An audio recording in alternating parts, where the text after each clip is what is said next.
My name is Ioanna Trafalis, and I work for the Athens Institute for Education and Research, which is a world association for academics and researchers. We have started a new initiative of interviewing the participants which attend our mini conference in Athens to present their work. Today I have the pleasure of interviewing Dr. Douglas Keane, Associate Professor at Gannon University, USA. Hello, Dr. Keane. Hello. Welcome to Athens. Thank you. I'm good. How are you? Very good, thanks. So I'd like to begin with your presentation at our conference. You present the paper, Class-Produced Books to Enhance Learning Abroad Experience. Tell us a few words about it. So, this was based on a trip we took last spring to the UK, and a couple of courses that I taught in conjunction with and in preparation for that trip. And in a nutshell, what ended up happening was in the middle of the course, I reconfigured my thinking about what the students should do for their final project. Rather than simply writing a paper, I made it such that they would produce a book collaboratively, and each student would be responsible for one place that we'd be visiting for one day of the trip, and picking out an author or authors that were associated with that place, doing some research on them, and also researching the place, and putting that together so that each one was responsible sort of for a chapter of the book, and then one student was responsible for overseeing and collating and coordinating and actually publishing the actual book. Mm-hmm. Okay, so tell us a few words about yourself, your studies, your career. So, I studied at the University of Buffalo for undergraduate, Buffalo, New York, master's degree from George Washington University in D.C., and a PhD in English from Duquesne University in Pittsburgh, Pennsylvania.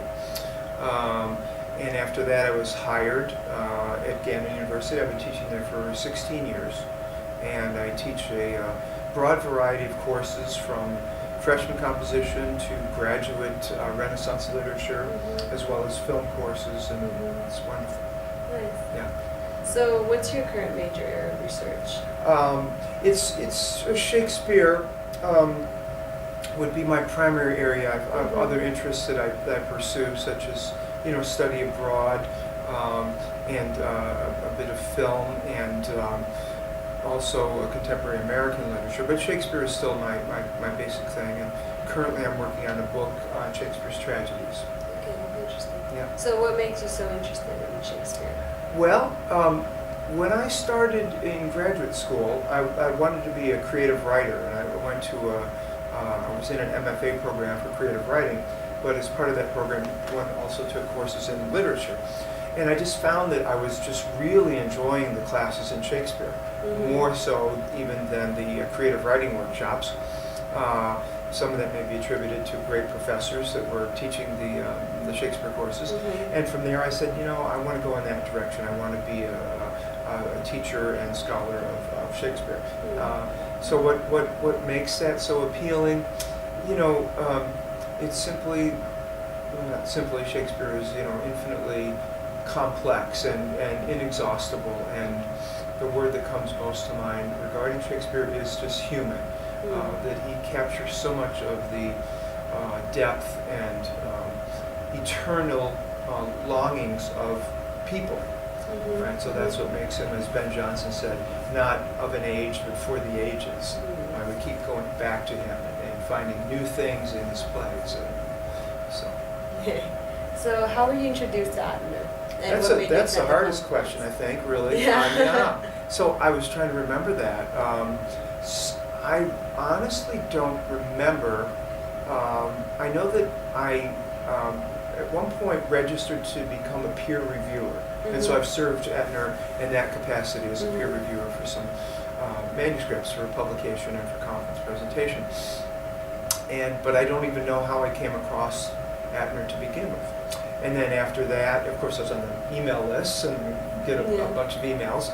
And then at a certain point I said, well, this conference, I love, coming to Greece, and I thought that this conference might be interesting. And it has turned out to be just absolutely wonderful. Nice. So tell us about the status of the higher education system in the U.S. And what do you think are the advantages and the disadvantages? Well, the hardest piece of it is economics.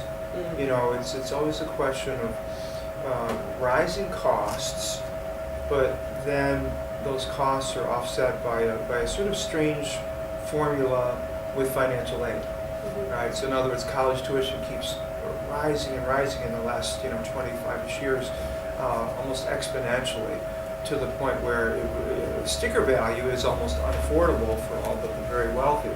But then institutions, receive federal aid, and they translate that federal aid into aid to students. And so it's a big, it's almost, you want to say it's a game as to what kind of aid packages they can throw out, so that instead of actually paying, $45,000, $50,000 a year, you get these scholarships, you're only going to pay, $15,000 a year. So that's, I think, kind of the biggest problem and the biggest future kind of issue to be sorted out is the cost.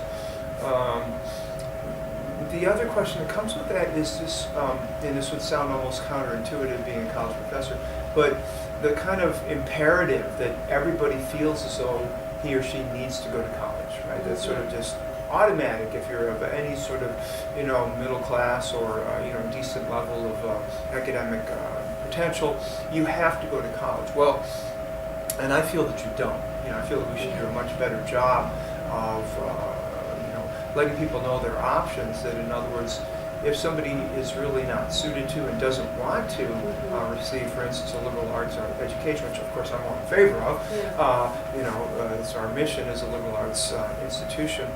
But if they don't want that, many people go and they expend tremendous amounts of time and money, and then they come out with a degree, and maybe at some point they could have been happier as a carpenter or happier as a plumber, and chosen a trade like that, because some of them end up coming to college and resenting the classes that they're taking, or not having any interest in them. So those are some of I think the biggest issues facing the U.S. going forward.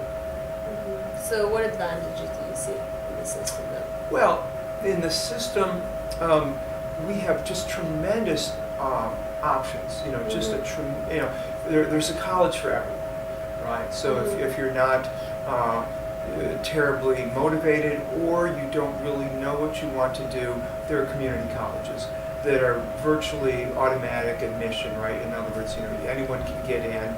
They're very inexpensive, and you can start there. You can explore. You can do a 2-year program, and for some of those, you can come out with a 2-year degree that would lead you into a career.